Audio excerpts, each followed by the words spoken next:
Herm Edwards, Chad Pennington, Joe Namath, Rex Ryan. Joe Namath was like a great interview. The reason why I was able to get him, I actually had a wedding in Canton, Ohio, of all places, for someone. And during the day, my friend's like, what do you want to do? I'm like, we got to go to the Pro Football Hall of Fame. We're in Canton, Ohio. Like, what are the odds? Like, we're here.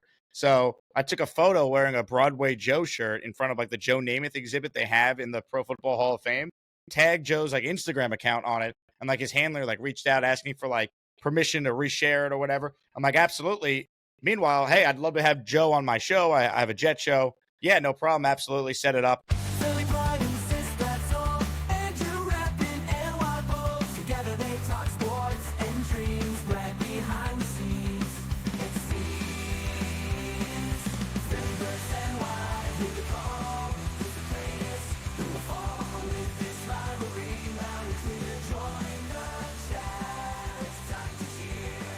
Sports and culture all in one. Catch the fire, feel the fun. Andrew, Sistad, Brad unite. Philly NY in the spotlight.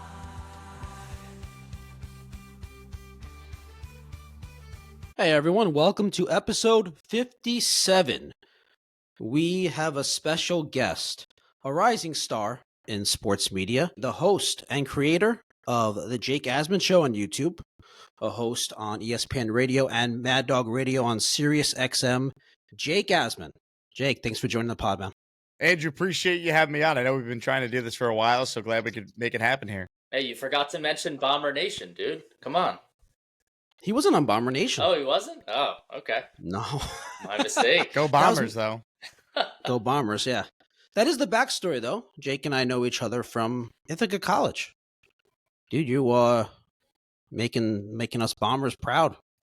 I appreciate it. It's funny enough, I actually I did a show on ESPN Radio the other night, and Mia O'Brien, who I went to school with, as did you, Andrew, she was the person that I co-hosted the show with, so it was kind of cool. It was her first show on ESPN Radio, and I got paired up with her to do it. So Bombers on the national airwaves together, which was cool.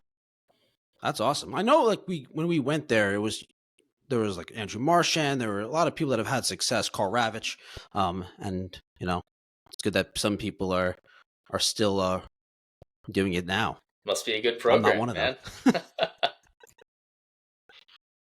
That's awesome. Okay, so we wanted to talk about a few things today. Appreciate you coming on. I don't know how much you know about this pod. I assume not much. So we'll briefly kind of let you know, just so you know what you're getting yourself into. Sistad, he's the Fanatic. He's a Philadelphia sports fan. You're not going to find a dude that hates New York fans more than him. Like, this guy, he hates us. He hates you, just to let you know. And I'm more of the analytical type. I really don't get rash decisions. I don't have strong reactions. I can't really do sports talk radio because it would just be me every day being like, whatever, just a day, just a game. Like, and it's, you know, so that's not really my thing, is just like the strong take. That's Sistad's thing. So that's kind of what we do, the New York versus Philly, rash, emotional fan take versus more analytical data approach. That's basically the pod, and we have a lot of fun with it. Let's do it. That's sounds like a good balance. All right. So wanted to talk real quickly, or maybe not that quickly, depending on how detailed you want to get into it, your origin, because I think it's really a really cool story for up and coming sports media personalities. You've emerged as, in my opinion, very successful. You have this big YouTube show. You're on, like you said, Sirius XM. We talked about ESPN. Kind of, if you could just talk about your rise, how you started the Jake Asman Show, how you got to where you are now. Yeah, I mean, I consider myself pretty lucky, right? Because I always wanted to do something in sports, and every day I have a job where I'm talking about sports for a living. So I try never to complain. I got lucky, too, from the standpoint that where I grew up on Long Island, my high school, Syosset High School, they had a radio station that was student-run, one of the few schools on Long Island, really just in New York State in general, that had that. So when I was a ninth grader, I got technically my first opportunity to be on the radio and host a weekly sports talk show. So I kind of fell in love with radio early. I knew I wasn't going to be a professional athlete, right? So I did that for 4 years in high school, got a chance to do some play-by-play. So by the time I met you, you know, in Ithaca, Andrew, at IC, I already kind of felt like I had a lot of experience in a way, right? Because I had 4 years of high school experience. So then going to Ithaca and getting a chance to do radio there and TV there and everything from play-by-play to radio shows to sports updates to podcast hosting. Really got all that experience. And it was really at IC when I realized like I like play-by-play, but I think my future is in sports talk. So that's what I was really trying to pursue. And at first when I graduated, there wasn't any full-time jobs available. So I started working part-time at WFAN in New York and CBS Sports Radio as a producer behind the scenes. Did that for almost a year, while at the same time I was doing my own podcast on the side, staying ready, getting reps, sending out demo tapes to different sports radio programmers, and just got lucky. Almost a year after I graduated, there was an opportunity to go down to Houston and work for SB Nation Radio and work for ESPN Houston as kind of like a part-timer, and the rest is history. Moved down to Houston July 2018, was there for almost 6 years, moved back to New York about a year ago, and have been full-time with the YouTube show, and been basically doing a bunch of radio stuff, either on Mad Dog on Sirius or locally on ESPN New York and ESPN nationally as well. So that's kind of like the abbreviated version of that, but I fell in love with radio, fell in love with sports, and just glad that I have a job where I kind of get to do both. Now a little bit more on the YouTube side. That wasn't a thing growing up, but now that it is, I'm glad, because it certainly has been a really fun ride to have that show, have that platform. Yeah, you mentioned that's the abbreviated version. You made it sound so easy, but obviously that's not that easy what you just did. It probably a lot of hard work and probably a lot of discipline to stick with it over the years. Definitely. It was a real grind. And like the craziest thing is, so like technically I'm a full-time YouTuber or content creator, part-time radio host, because I host for the 3 stations, but that wasn't always the case. Like I was full-time on the radio in Houston, and I started the YouTube channel kind of as like a side hustle. I was doing shows on SB Nation Radio. I would post segments actually from that show. I asked my boss at the time, I'm like, hey, can I take some of these segments and put it up on my YouTube channel just to try and drum up interest in the show and see if more people would tune in live? And I noticed anytime I did a Jet segment, right, it'd get more views than whatever segment I posted about LeBron or whatever was going on that day in sports. So I was like, well, maybe there's something here. Like no one's doing like a live Jet show. It's all like creators doing like, hey, so-and-so here, let me tell you about the news of the day in like a 10-minute thing. I'm like, well, what if I basically just did like a radio show, but only on the Jets, and treated the comments on YouTube like it was, someone texting into a text line or someone tweeting you during a radio show, or I can actually take calls on the YouTube show like I would on the radio. So I basically applied what I did on radio as a radio guy to that YouTube show. And then as it grew and started to take off, there was an opportunity to go full time with it. And then August 2023, that happened. Moved back to New York full time. In April of that year, I was going back and forth from Houston to New York during that season for the Jets. But really, it's been awesome, man. And I'm at over 41,000 now subscribers on YouTube, and doing way better on YouTube than I ever was doing Afternoon Drive in Houston on the ESPN station. So it's been really fun to see kind of how that's evolved. Yeah, Sister and I were talking about, we were curious how, like, why you went clearly on the YouTube channel, specifically you focus so much on the Jets. I wasn't sure if it was just your interest, what you're most knowledgeable in, but it seems like it was just a strategic, this is what the people want. Yeah, football is interesting, right? I mean, the NFL does such a great job of, even in the offseason, there's always something happening. Now, we're kind of in that dead period right now. This is the only time it's truly slow. But, I mean, Nick, you think about it, the season ends, and you have, obviously, major changes to the coaching staff for a new regime coming in. Then you have, like, all these kind of events leading up to the start of free agency, whether it's like Senior Bowl week. And then you have either Super Bowl Radio Row, which I've been at, and have gotten a bunch of great interviews that are, Jet relevant or just NFL relevant. Then you have the NFL Combine. I've done my show from there the last couple of years, and I've had some awesome guests on. And like, that's kind of like the kickoff of the offseason. All the reporters who cover the teams are there. Personnel people are there. It's just like an awesome like event that fans now care about. Then you have obviously free agency. Then you have the draft. So there's just constantly things happening. The schedule release is a lot of build up, and different topics stem from that on the show. OTAs have become a big deal now, right? Mini camp. So there's always kind of just something happening with the NFL where it was just easier to do Jets year round, because just the way the NFL is kind of set up, right? Like if I did a Yankee channel, like by the time I broke down game 87 of 162, game probably 88 was already starting. If you didn't get a chance to watch the show, you're not going to care. So football is great because there's only 17 weeks. Each week kind of sets up a new storyline. So there's programming built around that. So And like the Jet fan base is incredible. For as bad as the team has been, the fans are diehard and they care. And I've been able to basically be a full-time YouTuber talking about one team that hasn't made the playoffs in 14 years because of how amazing the fan base is.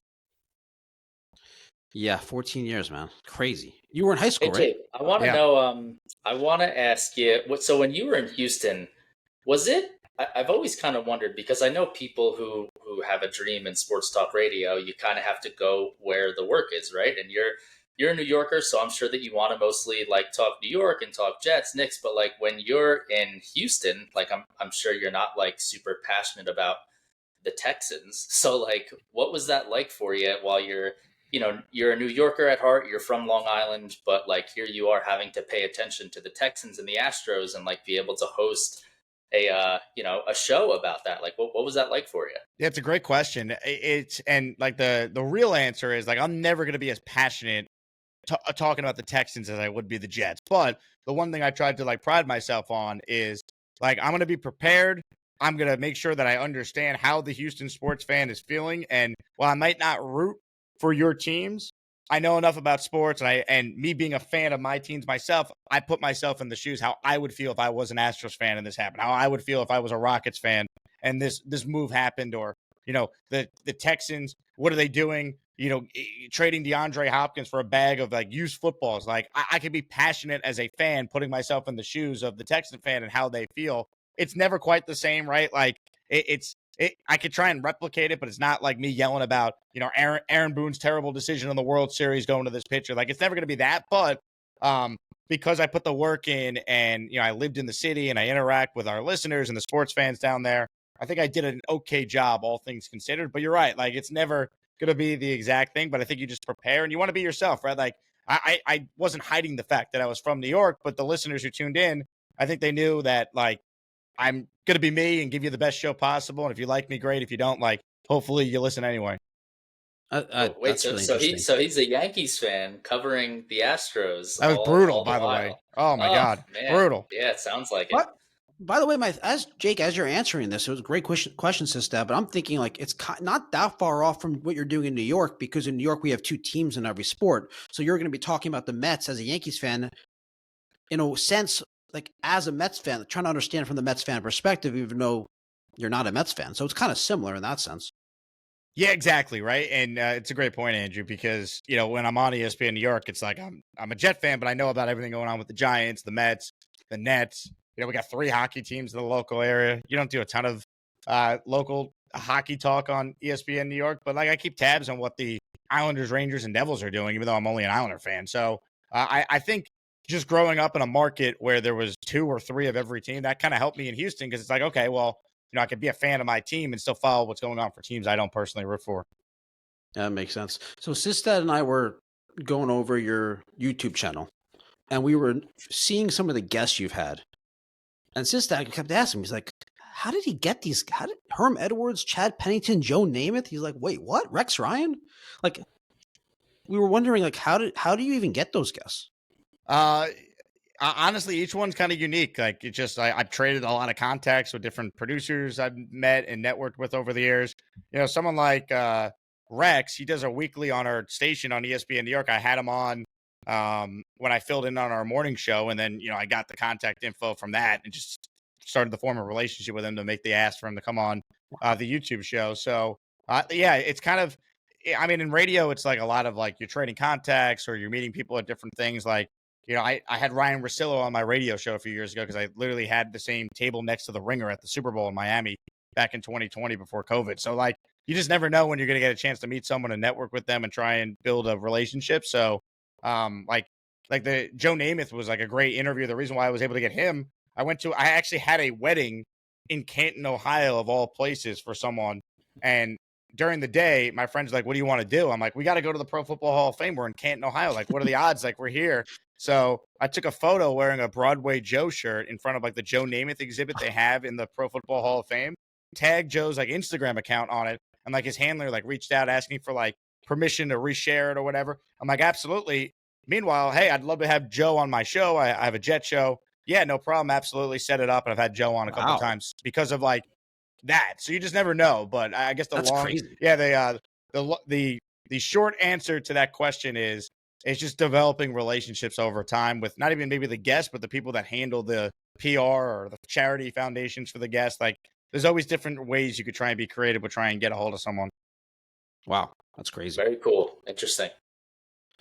All right, let's talk some Jets. Let's give our subscribers and our viewers a tease of what they could find if they follow you and watch your content. I have a few questions as a Jets fan myself. By the way, I think we have three of the same teams: Jets, Knicks, and Yankees. I'm a Rangers fan. Pretty good, though. 3 or 4 is not bad.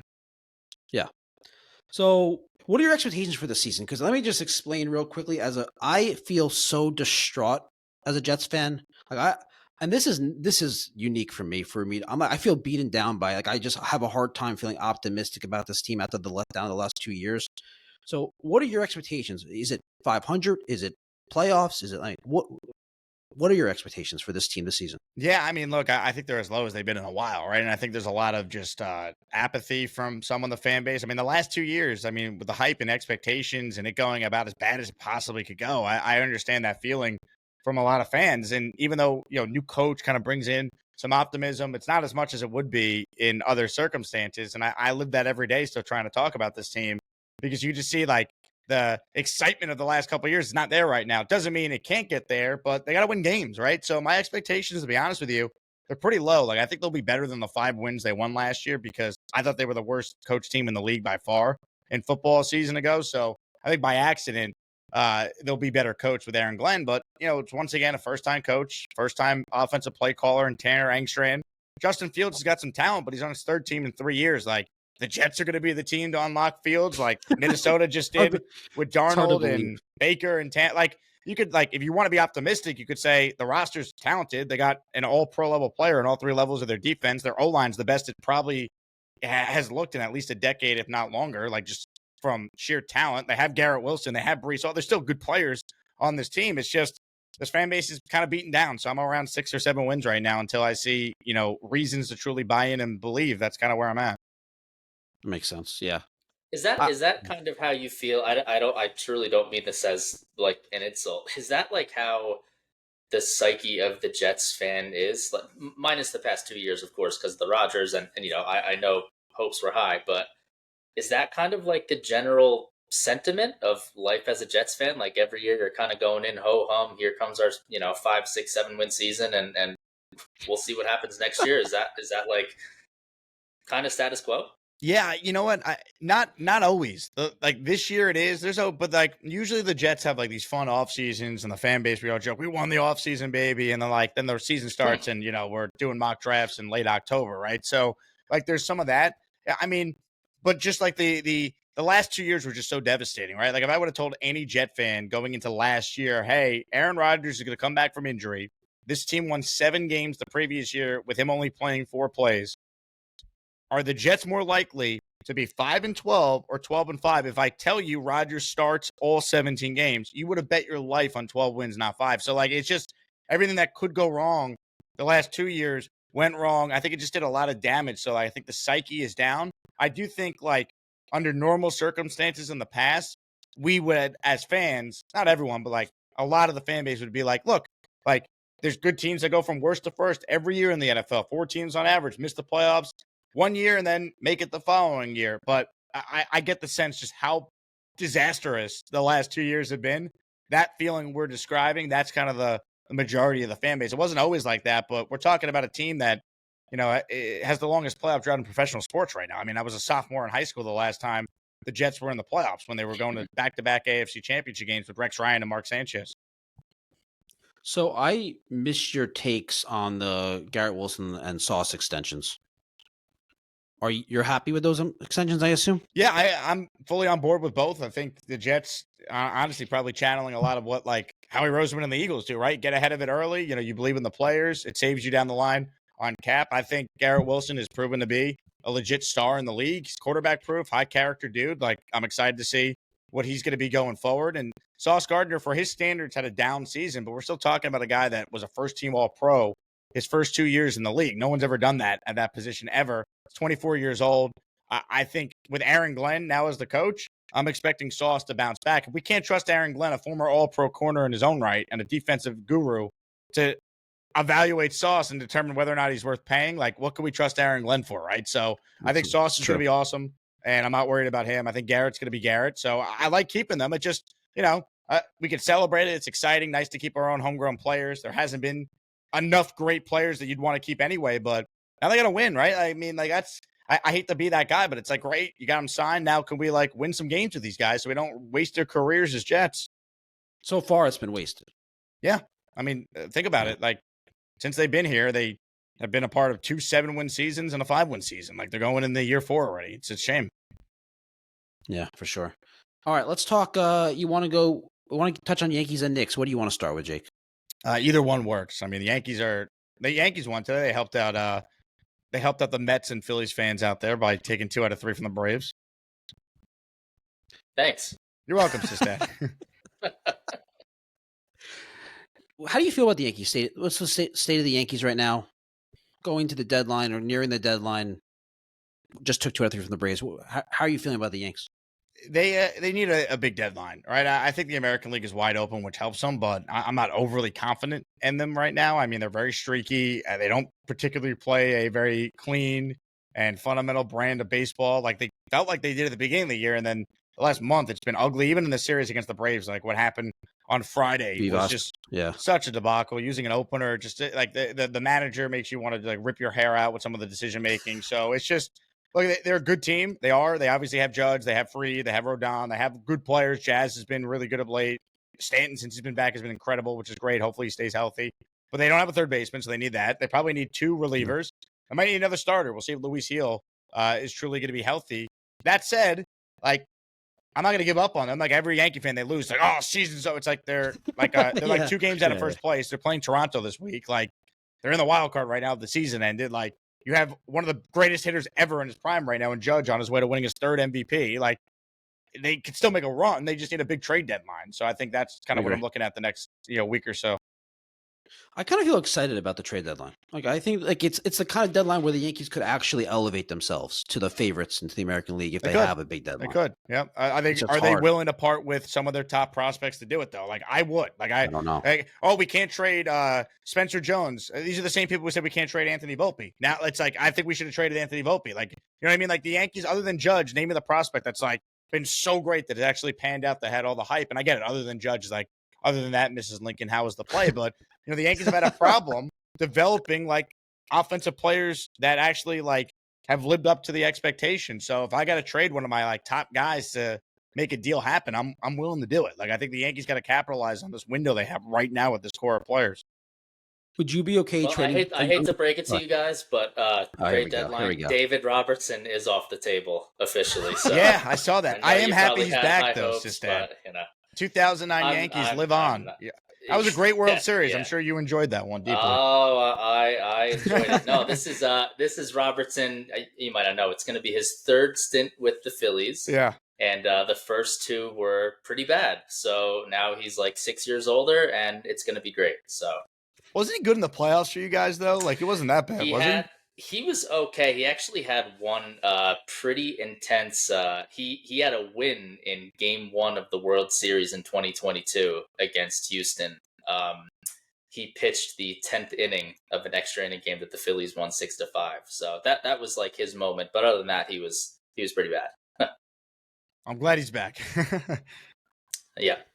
I was going to ask, would you be okay if they traded someone like Dominguez in a package for like a big time player under like contract for multiple years? Yeah, I don't know if I'd trade him for a rental, but I'd trade him. Grisham is someone that I think maybe they could flip for a team that like needs an outfielder, bat, and all this. The Yankees need a bullpen. Like, you know what I mean? Like, I think they might have to, just like they kind of traded Nestor to get Bellinger. Yeah. Like, you might have to trade players off your major league roster to actually fill some of the needs they have. Oh, I agree. In a seller's market, that seems like a good way to do it. We actually on this pod talked about Grisham for Alec Bohm. Yeah, that's interesting. I mean, the Yankees need a third baseman, so the Phillies need outfielders. Yeah, I would do that. I don't know, would the Phillies do that? Like if they would, that makes sense. I think they would. Yeah, I think they just bump Edmundo Sosa as up to being an everyday player and have at it. I would also. Is Bohm having a good year? I don't even know. He's having an average year. Yeah, he's having a decent year. He'd be a huge upgrade for the Yankees, though. So that's a move I'd make. Yeah, the Yankees had the worst third baseman production in the league, so that'd be good. Yeah. Yep, exactly. All right, let's talk Knicks.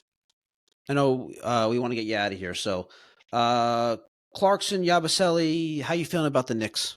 Like what they did a lot this offseason. Now, the caveat being, I'm talking about the roster. I wanted Tom Thibodeau back. I think it's a huge risk to, make this coaching change. I'm not saying Mike Brown's I'm not saying Mike Brown's a bad coach. He's not. I just don't know if they truly upgraded with Tibbs. I guess time will tell. Like, the Knicks are now in a spot where it's a lot like the Yankees.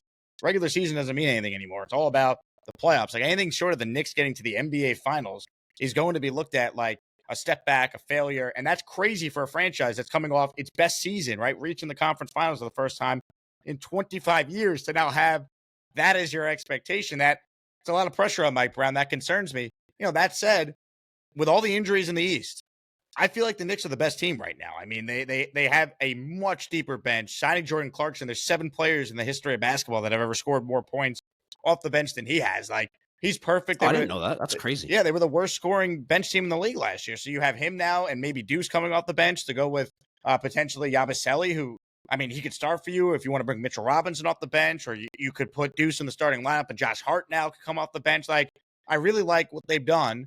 But once again, we'll see. They got to get to the finals, but it's set up nicely for them. Indiana without Halliburton and now Turner, they could take a step back.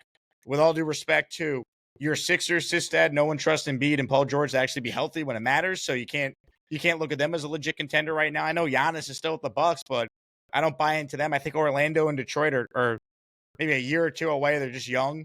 Like, I think it's the Knicks and the Cavs for the top spot. And both fan bases are going to feel like if we don't get to the finals, it's a failed year. No, I agree.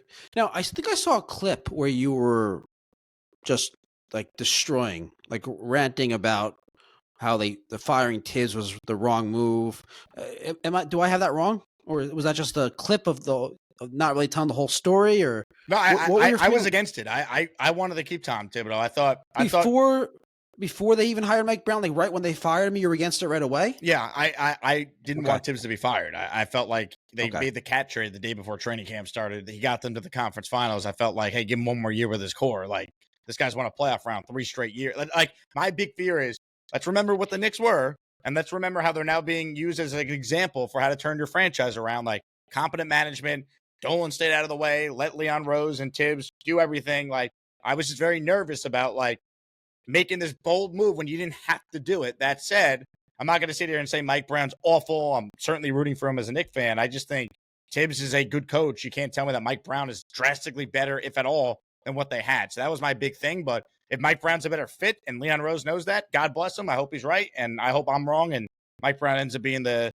Steve Kerr move that the Warriors made after they moved off Mark Jackson, or, Nick Nurse replacing Dwayne Casey. Like, that's what we hope. It's just, as a Knicks fan who's seen mostly bad for my life, you get concerned when a move like that's made when it didn't necessarily need to be made coming off the year they just had. All right. Okay. Fair.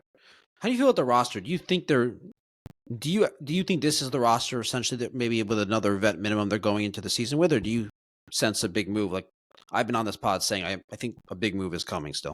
What do you think? Like LeBron? Like, what type of big move?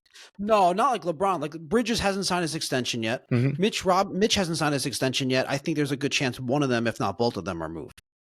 I just would need to try and figure out which player would be coming. I think their team's pretty much set. Like, I think they were smart with the additions, with the limited resources they had, right? Like, they didn't have any money to sign a big free agent. They had the mid-level for Yabusele, and they had the veterans minimum for Clarkson because he got bought out in Utah. So I think this is their team. Like, I think a big thing for the Knicks is they made the Cat trade last year and the Bridges trade. They wanted this kind of core to play together and gel and grow. And I think making a big splash now, again, it would surprise me unless you tell me who the player is. And then I'd be like, well, if Giannis ends up being available, like, whatever. Like, well, that's different. It's a different conversation. You trade whatever to get that guy and put him with Brunson. But I think this is their team. I'd be surprised if there is another big move. Yeah, I just don't think that they want to go into the season if Bridges doesn't sign the extension, with Bridges just being able to walk into the year. Maybe they extend him. Well, I'm saying if he doesn't want to extend. If Bridges just doesn't want to extend. Yeah, maybe he doesn't want to. I mean, he'd be costing himself a lot of money to wait and not take the extension now. Well, he's actually eligible, so he can get a little bit more in the as a free agent, but there would be obviously risk to it because if he has another year like last year, he won't be a huge commodity. So there's Sure. a risk for him. I think he wants to be here. I do. And I do think part of the reason why they moved on from Thibodeau is because they think that Mikal Bridges has more to his game than how Tibbs was deploying him. And I think maybe Mike Brown will do a better job with Bridges. At least I hope. Like, if I want to spin the Brown hiring as a positive way, it could impact things. Like Mike Brown, when he was the Kings coach, they had like the best offense in the league a couple years ago. Like, he can coach offense. So maybe there's something to that. I mean, I do think Bridges is on the team, though. I don't think they're going to trade him. Now, if you're right, you're right. But I don't know who that star is that's going to become available that the Knicks would be using Bridges in a trade package for. Yeah, I'm not sure either. A lot of the guys I thought would be potentially available are gone or locked up to extensions. So I'm not sure. I just think that it's strange that he hasn't signed the extension yet when so many players around the league have. It's a fair point. And maybe he still will, or maybe he wants to bet on himself going into his walk year and he knows he can get more money from, if not the Knicks, then somebody next offseason. All right. So we do this segment on this pod. We mock New York fans on Twitter. Sistad comes with these tweets, these New York fans' tweets, and that are ridiculous, that are over the top, like, all these, Boone didn't put Judge in the home run thing, whatever, in the All-Star game. Fire him. So, Sistad, let's hear the tweets. So, Jake, before I do this, I want you to understand, I don't hate all New York sports. I just hate what you call the quote-unquote the Big Four, right? So, the Yankees, the Giants, the Rangers, and the Knicks are the ones that I don't care for. So yeah, you can't really hate the Jets. Like, the Jets are no threat to the Eagles. Like, we play once every 4 years. Like, that's about it.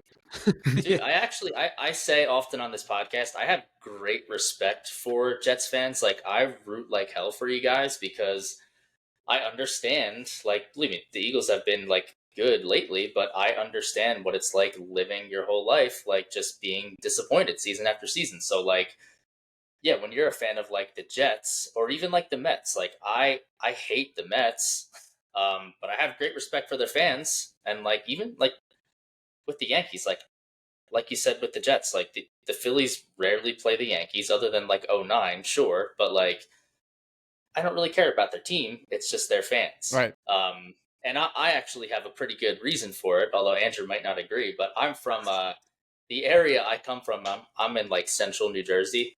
And I'm actually slightly closer to Philadelphia than New York. And when I was a kid, it was like pretty much all Philadelphia fans where I'm from. But over the past like 20 years, a lot of New Yorkers and people from North Jersey have like moved south and they're now in like where I live. So I'm now like surrounded by nothing but New York fans when it wasn't like that when I was a kid. So that's the reason. I'm not just like some big New York hater just for the sake of it. So anyway, yes, you are. Yeah, I like to make fun of. I just think New Yorkers. You just say, listen. You take radio calls from them, so I'm sure you hear a lot of just the unhinged stuff that they say. Oh, so yeah. I like to just kind of peruse through Twitter and look at some funny tweets and laugh about them. So I usually pick 3 this week.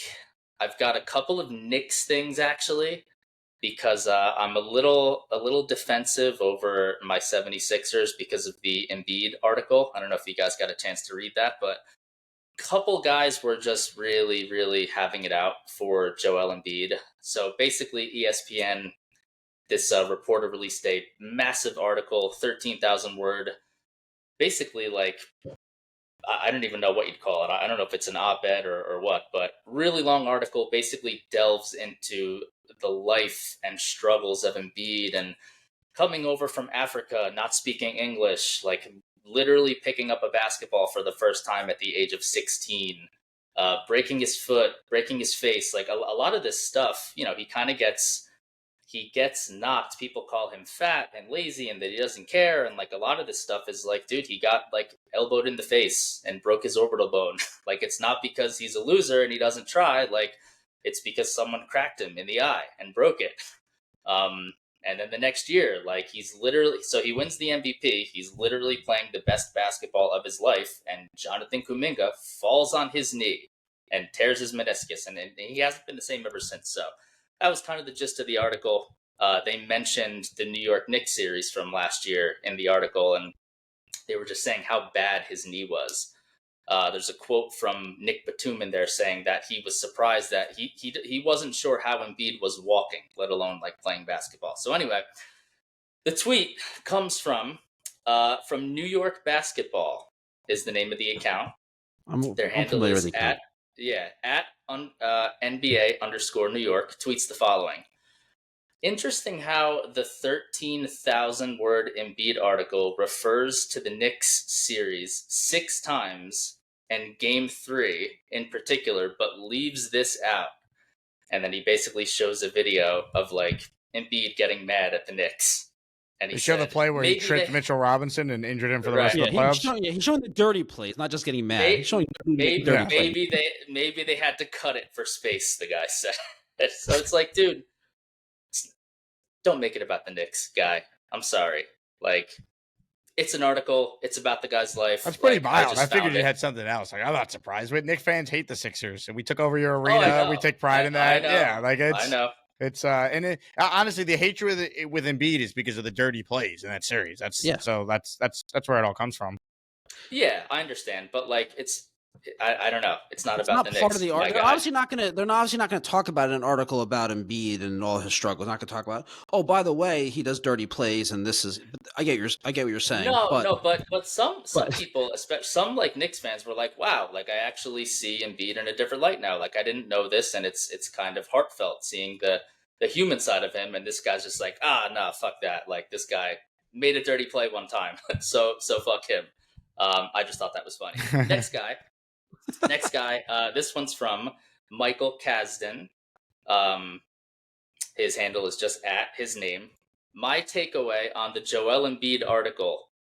Jalen Brunson is the most low-maintenance superstar in the NBA, and I'm so glad he's on the Knicks. Again, nobody asked you. Like, what are we doing? We're talking about the Sixers. We're not talking about the Knicks.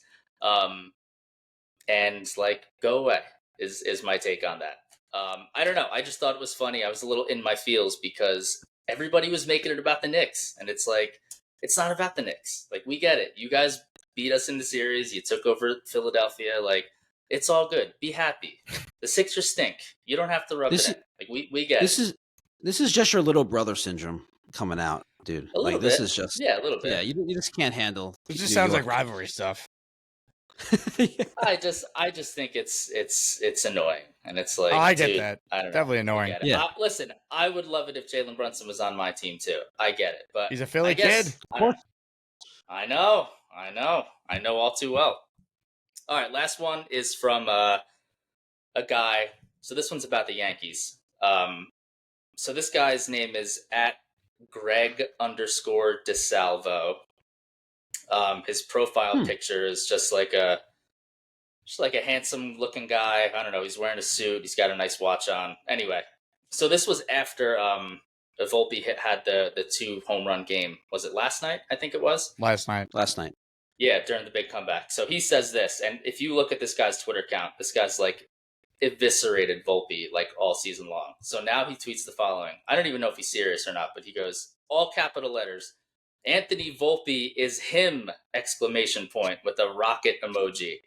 2 absolute bombs tonight, lighting up the stadium. I've never doubted this kid. Always knew he'd be a star at short for the Yankees. Clutch, confident, and just getting started. #Volpe, #Yankees, #never doubted. Oh, that's sarcasm. You can't. It's gotta be a joke. Clearly, he's right? fucking. Like, every Yankee fan has just shit on Anthony Volpe the last 2 months because he's been terrible. And if you can't, like, even the Volpe defenders are like, yeah, he's not playing well. It's like, yep, yeah, we know. So Cashman said that. Yeah, I mean, it's ridiculous, man. They look, I'm happy that Volpe did what he did, but there were a lot of Yankee fans who I think were making that joke last night. I saw a couple of tweets similar to that too. Oh my gosh, that's so funny. No, he was being serious, his dad. You don't let him trick you. Extend him now. So Jake, before you go, I have a couple quick questions for you because my podcast partner here, he literally knows like nothing as far as like emotional attachment or just kind of what like the pulse for like the New York sports fan, because he's just all numbers all the time. So I've learned this year that Yankees and Yankees fans and Mets fans like hate each other. And I never really knew that. I never really like understood that dynamic. The city I root for only has one team per sport. So it got me thinking, because my favorite, I love the Eagles. That's my favorite sport is football. Do Jets fans hate Giants fans? No, I not think so. well. Maybe some do, right? I think because both teams have been so bad for the last, really ever since the Giants won that second Super Bowl against the Patriots. Like there's just not that rivalry that we once had. But I will say I think when it comes to like the Jets Giants, because they only play every 4 years, it's not quite the same as the Yankees and Mets, who they're playing every day at the same time. They do play each other 6 times in the regular season. Like you have the Soto dynamic now where he's with the Yankees and leaves to go over to the Mets. So like it's not the same. There's definitely some Jet fans and Giant fans that don't like each other, like to like give each other crap when the team loses and whatnot, but it's nowhere close to like the level of like the Yankees versus Mets or Rangers, Islanders, Devils are all in the same division. So that's truly the most hated like rivalry among the New York teams, if you consider that. For sure. So it's just there's some of that, but it's not to the level like of the Yankee Mets and the other teams in the city. Yeah, that makes sense. Jake, really appreciate you coming on real quickly, just so you can let everyone know everywhere to find you, the shows, social media. Where can people find you? At Jake Asman on everything, and that's where I am. I did see that. That's pretty simple. I like that. Nice branding. Nice and easy. Nice and easy.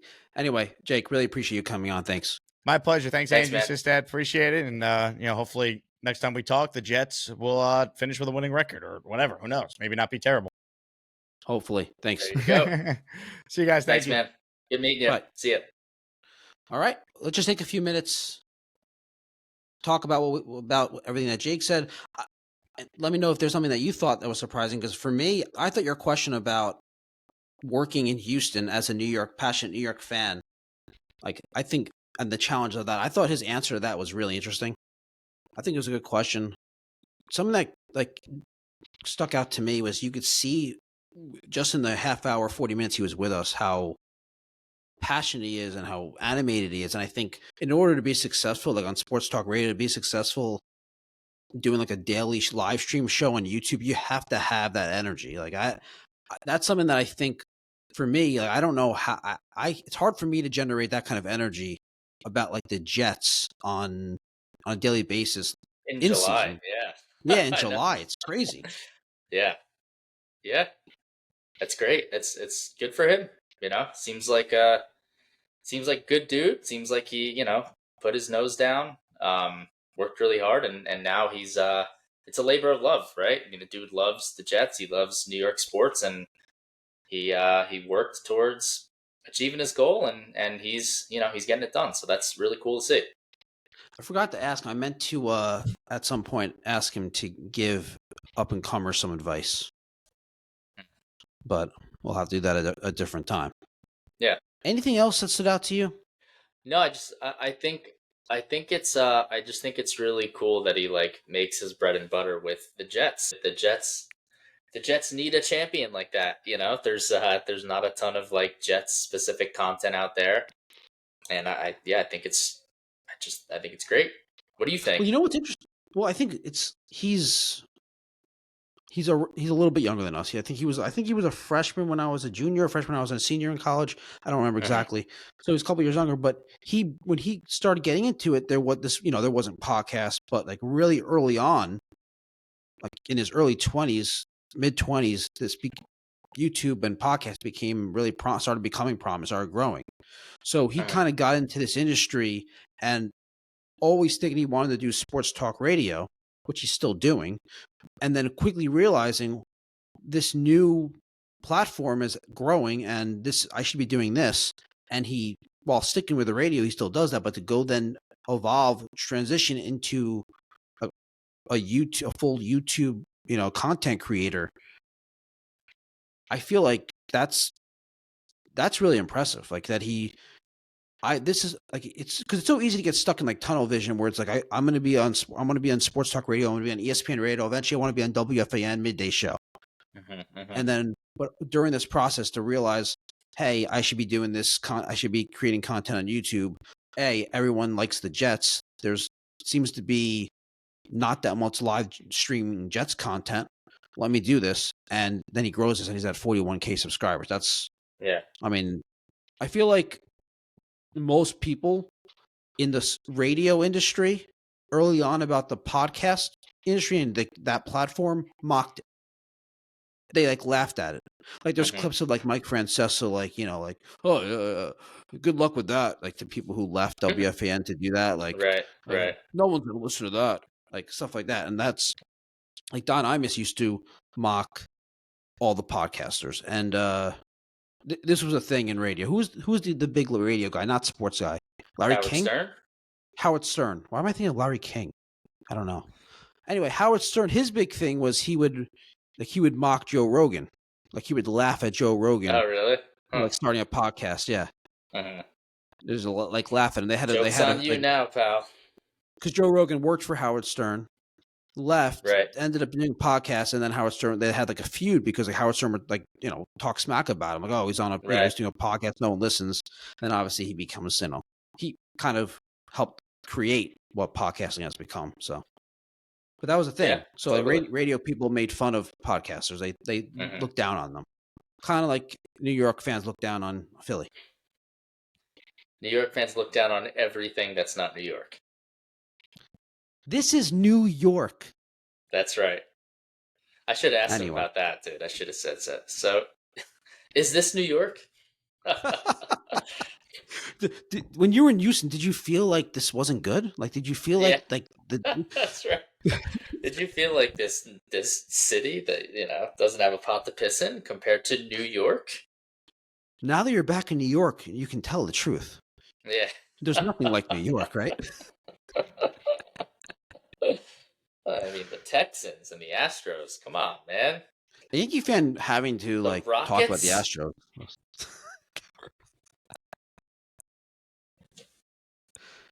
The University of Houston. Keep going. What else do you have? Well, that's all I got. Come on. What's the MLS team in Houston? I don't know. Houston FC, maybe? The WNBA team? No, probably not. All right. Did you watch the ESPYs at all? No, I watched the monologue, and then I watched a couple of the Eagles things, but that was it. Do you like Shane Gillis? I do, yeah. I think he's funny. I like Shane Gillis a lot. I think he's hilarious, but he definitely, I will say the one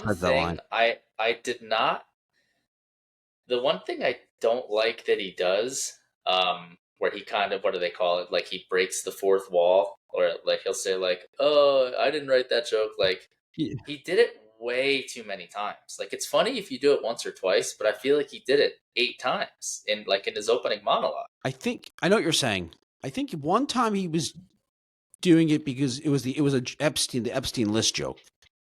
It was because they didn't make it public. So that was like it was more of a joke about like them not about the Epstein list than about him not writing the joke. I don't know if you caught onto that one. I did not. No. Okay. Anyway, but he said several times like, "I didn't write it." Like he must have said that at least 3 times. It's like, okay. No, he's done that. He's done that many times. And I think that's because I don't know if you know he was fired from SNL. Yes. So I think that's like his like there's some like negative feelings he has towards mainstream media about how they handle comedy. So I think like that's like his way of like he throws that in there as like a jab. But like, oh, I'm not allowed to say this. But I get what you're saying. He does it too much. So again, I think overall, I just think he does it way too much. Like do it once per show, or like, you know, it's like not 6 times in 10 minutes. Oh, okay. I'm surprised you like him. I feel like he's very different than like a Larry David or a Jerry Seinfeld. Like very, very different. Doesn't really seem very like different. Your style of humor. Really? Yeah. Well, first of all, his Trump impressions are it's amazing. They're incredible. They're the best thing going. Yeah. That's what got me into him at first. Is that it's just so funny. They're just so good. Yeah. But no, I don't think with comedy I have one like type. With TV shows like dry humor, like the Larry David Curb type stuff, Seinfeld stuff. That's for a TV show. Like I wouldn't watch that show that Shane Gillis does, Tires. Oh, I've you seen like a wouldn't? little bit of that. No, I don't find that funny at all. Okay. But for See, I stand watch up, it and I think it's very funny. yeah, for stand up though, I view it's probably just because I have a different. I just view stand up differently than I do. Right. Yeah. I think you would. I mean, if you like Shane Gillis, then you would like Tires. It's like it's very dry, very funny. It's a little too. It reminds me of The Office. It's just a little. It's like a little too raunchy. Like he definitely makes like way too many like sex jokes and stuff. But Yeah. Sex jokes aren't really funny to me. Like that's Yeah. just not my humor. Sex jokes, and then Yeah. he makes a lot of like autistic jokes. That it's not that I'm upset with him. Like I'm not like, oh, cancel him. But I just don't find that funny. It doesn't make me laugh. Right. Oh, okay, fair enough. Everyone, please. By the way, please subscribe. Please like. We are nearing 2,000 subscribers, so help get us there. Now, I do want to talk about an episode we have coming up that I want to put some pressure on you now that I'm going to mention this on the pod while we're recording. Next episode, next week will be episode 58. Are you prepared to make that episode the Sistad's most hated New York athletes of all time? Yeah, I could do that. Now, should we make it Sistad's most hated athletes of all time? So you can include like Sidney Crosby in there. Or like I think we should stick with New York, right? Okay. Sistad's most hated New York athletes. We're going to do that next week. Pressure's on. We need a list. Okay. The pressure's on. Pressure's Let's on. go. I'm feeling the heat. Everyone, thanks for tuning in. Please give us a like. Please subscribe. We'll see you next time. Silly Brian insists that's all. Andrew rapping NY Bulls. Together they talk sports and dreams. Right behind the scenes. It seems. Silver's NY. Hit the call. Who's the greatest? Who will fall with this rivalry? Now it's clear. Join the chat. It's time to cheer. Sports and culture all in one.